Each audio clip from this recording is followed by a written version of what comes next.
bahwa tidak mudah menjadi orang Kristen. Mungkin saya tadi katakan pendeta bisa berbohong gitu, itu bahasa anak saya, tapi saya melihat bahwa kadang-kadang juga saya harus mengakui ini juga sikap dari teman-teman. Untuk dengar juga ada tim 7 lah dari Sinode GKI Jabar Nah itu macam. bisa ada GKI Pengadilan mengatasnamakan GKI Yasmin ya. Itu yang saya kejar ke Pak Kris. Cuma Pak Krisnya nggak kelihatannya Pak Krisnya nggak mau open ada apa.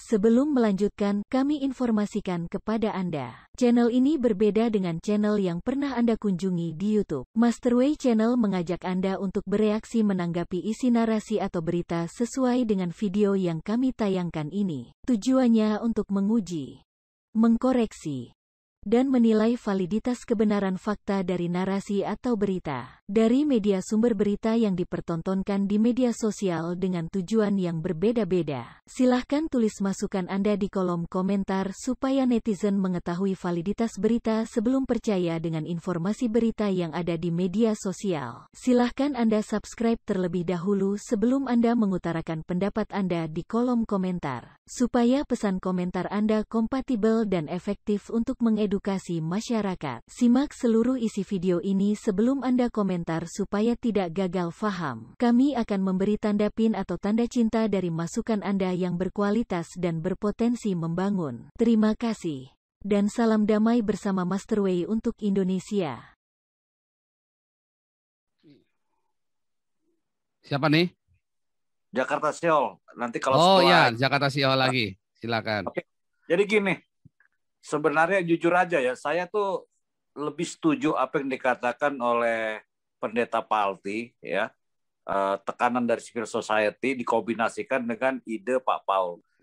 Saya dan semua yang lainnya kita omong kosong terus nih dari di sini mengenai Philadelphia sama GKI Yasmin ya.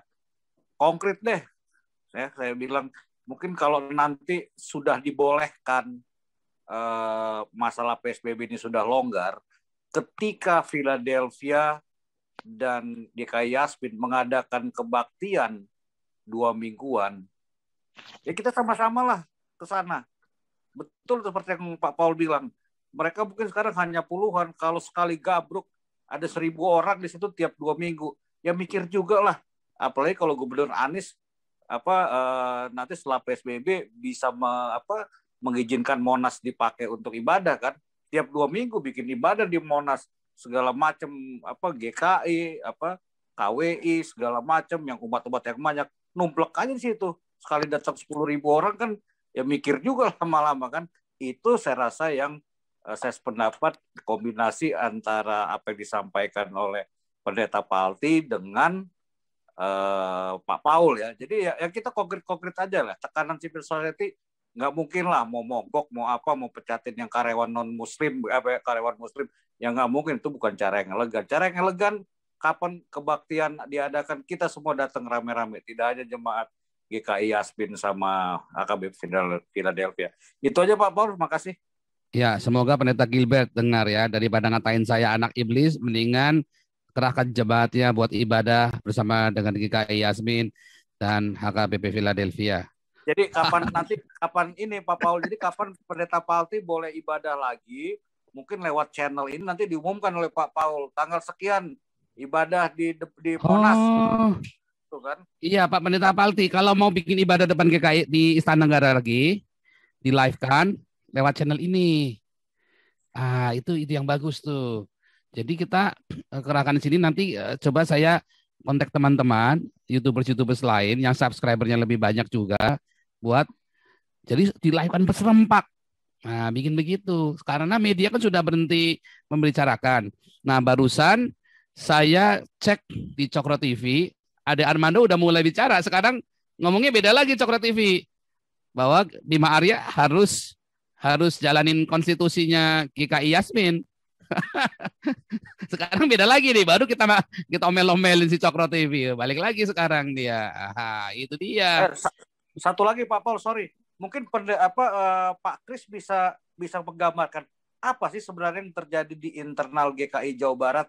Kok jadi kalau tadi gambaran dari Pendeta Paldi kayaknya kan sepakat nih kalau HKBP antara sinode tapi kok kayaknya ini ya, karena saya dengar juga ada tim 7 lah dari sinode GKI Jabar Nah segala itu macam. bisa ada GKI pengadilan mengatasnamakan GKI Yasmin ya. Itu GKI yang saya Jabar. kejar ke Pak Kris.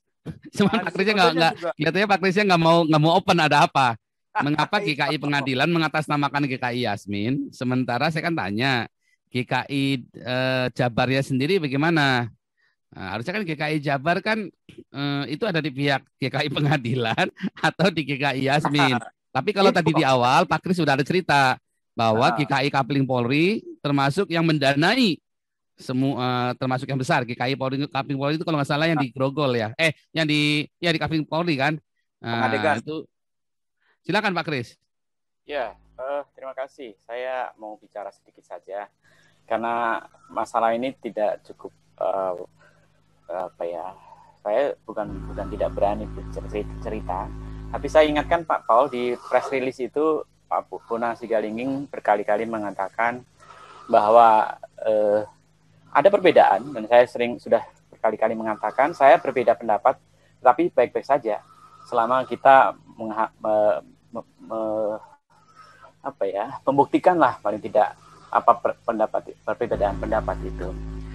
Masuk ya kami harus bilang kami berbeda pendapat dengan tidak hanya dengan gereja induk kami, dengan sinode, dan kalau Bapak cek pendeta-pendeta GKI barangkali juga terbelah dalam tanda kutip ketika mereka harus bersikap tentang kasus GKI Yasmin.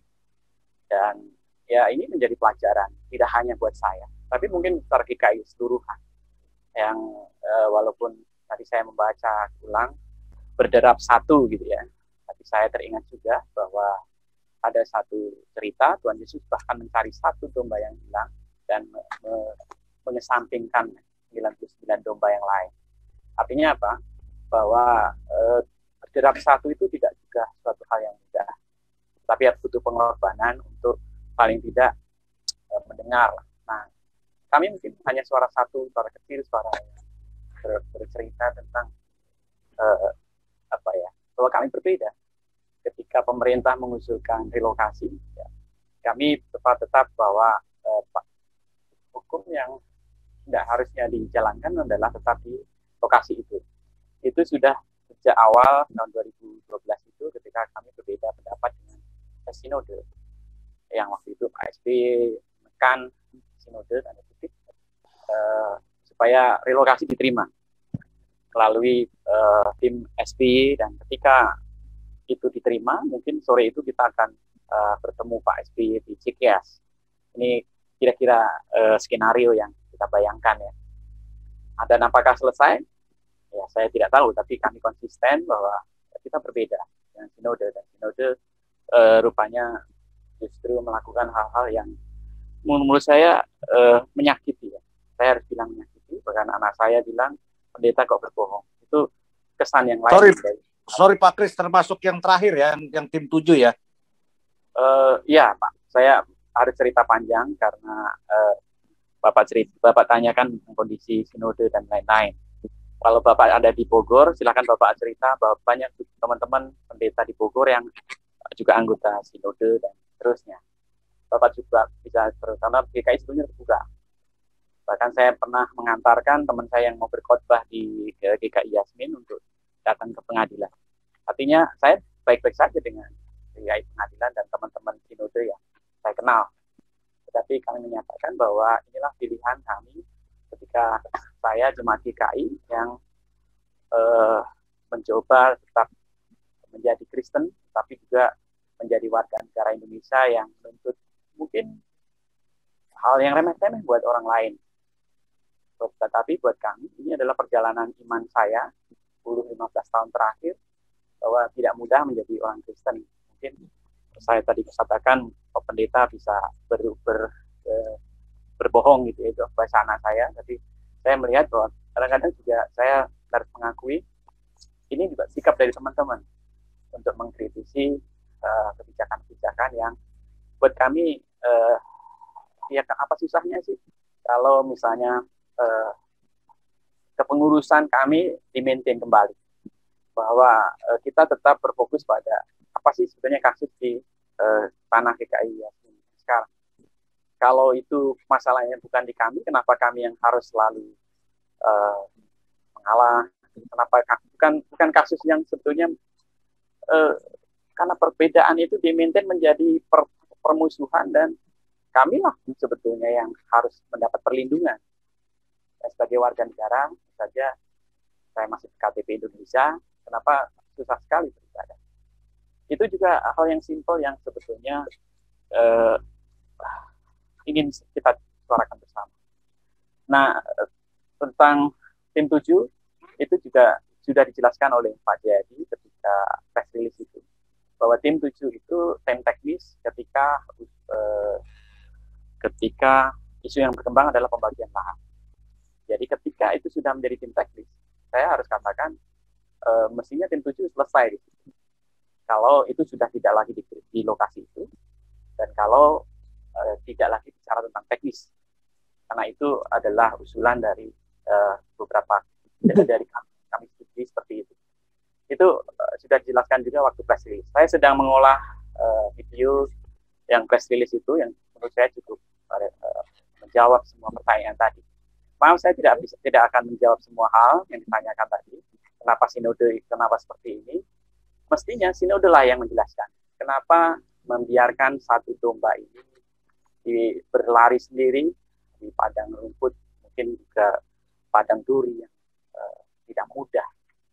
Saya harus berkata ini tidak mudah, karena juga menyangkut bagaimana saya menjadi Kristen di Indonesia. Apakah GKI mengajari saya seperti itu? Saya tidak tahu, mungkin saya terlewat. Tapi bagi saya, mestinya pelajaran menjadi Kristen di Indonesia untuk konteks kami di GKI Yasmin juga mohon dibantu kami untuk bagaimana saya harus menghadapi ini. Bagaimana saya harus menjelaskan kepada anak-anak, bagaimana saya harus menjelaskan kepada tetangga saya bahwa tidak mudah loh, kenapa tanah Pasum yang tadinya menjadi gereja, kenapa tidak menjadi gereja, dan seterusnya. Teman-teman lain di wilayah saya juga mungkin mengalami hal yang berbeda-beda, tapi itu menjadi bagian saya menjadi orang Kristen dan sekali lagi menjadi orang Indonesia. Dan tim 7 penjelasannya adalah tim teknis. Ketika itu sudah bicara tidak teknis, saya harus katakan itu sudah melampaui koridornya, dan itu kemudian menjadi alasan bahwa kami ada di situ, karena tim 7 bicara keterwakilan dan lain-lain, banyak cerita, kiprahnya katanya banyak sekali tim 7 ini, dan Bima Arya tidak menjelaskan GKI Yasmin setuju. GKI Yasmin itu adalah kasusnya, bukan GKI pengadilan. GKI pengadilan menerima tanahnya, silakan, akan dibangun gereja apa. Tetapi tidak pernah berkata tentang GKI Yasmin atau jemaat GKI Yasmin atau orang-orang atau warganya yang tinggal di sekitar Kafling 31 Jalan Abdullah bin Nuh. Itu yang menjadi, saya setuju bahwa itu adalah kebohongan publik. Bukan masalah bagaimana dia menjadi pahlawan menyelesaikan masalah. Ya. Bukan. Nah itu kira-kira Pak yang bisa saya jelaskan. Oke. Saya paham Pak, saya paham. Tapi mudah-mudahan pergumulan intern itu bisa diselesaikan juga lah Pak. Terima kasih. Ya, itu kata kuncinya Pak, bahwa wali kota mengapa harus mengangkat masalah itu, bahwa ketika ada permasalahan di dalam, kenapa itu menjadi alasan dia tidak menyelesaikan orang-orang yang menentang, dan apakah wali kota tidak punya kewenangan memberikan kembali izin IMB itu? Tetapi dia berputar-putar menjanjikan ini itu ketika beliau mendatangi orang yang menentang, katakanlah, apakah dia benar-benar mendatangi? Apakah dia tidak punya nyali untuk memberikan izin itu kembali? Karena itu adalah mandat dari hukum yang harusnya dia jalankan. Itu juga pertanyaan saya, Pak. Ya. Mohon Bapak kalau Oke, ini kita pause dulu. Ada Pak Hai Beng Cu menggugat.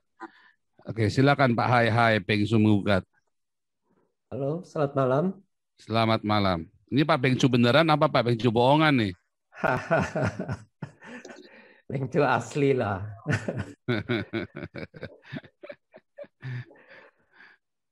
Oke,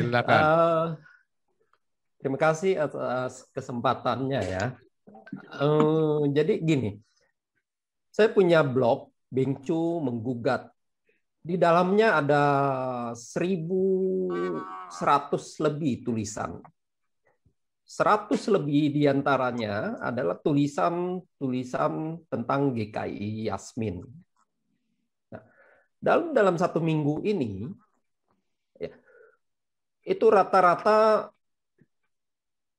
per harinya itu jumlah view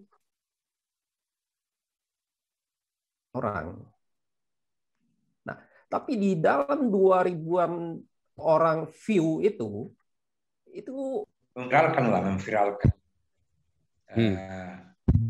masalah HKBP Philadelphia. Jangan takut, masalah HKBP sudah selesai secara hukum dan clear. Hanya negara yang tidak melaksanakan, ya, negara yang abai. Ya. Jadi sudah dijelaskan bahwa itu berkekuatan hukum tetap sampai kasasi, ya, ditolak oleh mahkamah. Itu ada putusannya semua lengkap. Nah, mari kita bantu HKBP Philadelphia untuk mau mengangkat ini, memviralkan ini. Kemudian dukung jika nantinya ada ibadah di depan istana. Mari kita dukung. Karena pandemi yang menghentikan. Kalau yang 2 gereja ini sudah bertekad akan beribadah sampai tidak bisa beribadah di sana. Tapi karena pandemi COVID, ya kita harus menghargai. Jadi berhenti sebentar. Terima kasih. Sarannya saya untuk ini HKBP dan GKI Yasmin untuk bisa ibadah di depan Istana Merdeka, semua yang ikut divaksin dulu, jadi tidak melanggar prokes, Pak. Karena kalau sudah divaksin, asumsinya sudah bebas COVID dan bebas prokes, tidak terlalu ketat. Kami kalau di Eropa begitu, kalau kita sudah divaksin, kita bisa lintas negara tanpa kesulitan lagi, tanpa harus di corona, dan kita boleh kumpul lebih dari jumlah orang yang ditentukan kalau belum divaksin. Kalau belum divaksin itu tamu maksimum 4. Tapi kalau kita sudah divaksin, kita bisa kumpul-kumpul 10-20 orang. Kalau di sini begitu, karena sudah divaksin. Balik lagi. Jadi mungkin teman-teman bisa begitu, jadi kumpulin, dan teman-teman anak buahnya Pak Gilbert, tolong jangan omong doang-doang, ya, jangan takut. Di sana memang panas, tapi dijamin Anda akan seksi, ya, kalau panas-panasan begitu. Nanti teman-teman pada Terima kasih Anda telah meluangkan waktu untuk memberi masukan kepada kami. Semoga komentar Anda bisa bermanfaat bagi generasi penerus bangsa ini, terutama bagi diri kita sendiri dan untuk mereka yang mau berpikir dengan akal sehat. Karena dengan akal sehatlah kita bisa bedakan mana yang terbaik untuk diri kita sendiri. Semoga hari-hari Anda selalu dirahmati Tuhan Yang Maha Esa. Dan sampai ketemu lagi di konten Masterway berikutnya.